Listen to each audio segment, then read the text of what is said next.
sau cuộc chiến, khi quê hương thanh bình đến rồi.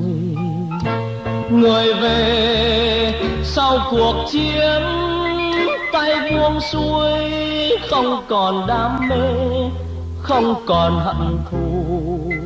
Mắt dừng lệ gặp lại người cũ, thôi ngục tù chiến tranh.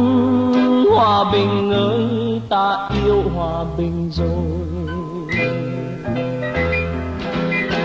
Người về gặp lại bạn cũ, thân man tật nguyền. Vì cuộc chiến nhưng môi bạn cười, mừng mừng khoe mắt khi thấy nắng bình yên. Người về gặp tình yêu xưa, xuân qua tuổi vừa. Mình gầy úa hoen mi đợi chờ, giờ hết bơ vơ khi thấy người trong mơ. Người về sau cuộc chiến, ôi rưng rưng mắt mẹ hoen mờ. Người về sau cuộc chiến, vui bâng khuâng cha già đắm chiêu. Khi người trở về, đất nước này còn lại gì đây? Thôi hận thù chiến tranh. Hòa bình ơi, ta yêu hòa bình rồi.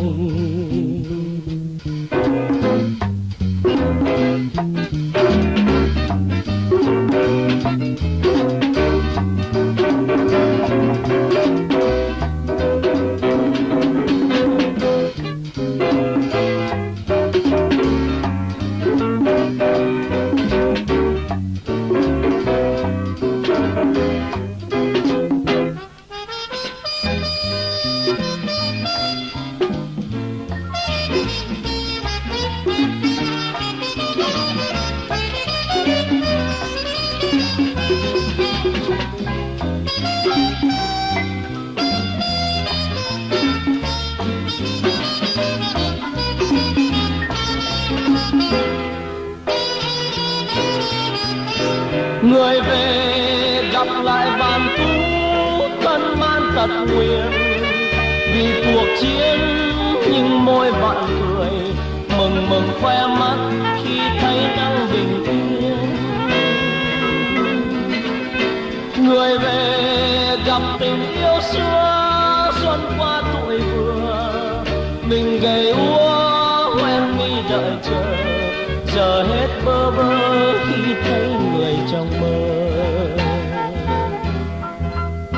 Người về sau cuộc chiến, ôi rưng rưng mắt mẹ hoen mờ. Người về sau cuộc chiến, vui bâng khuâng cha già đắm chiêu. Khi người trở về, đất nước này còn lại gì đây?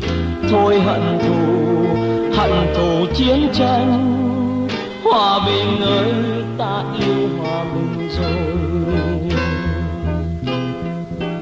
Hòa bình ơi, ta yêu hòa bình rồi. Hòa bình ơi, ta yêu hòa bình rồi.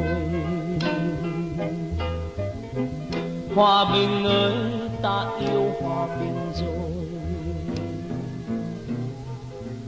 Hòa bình ơi,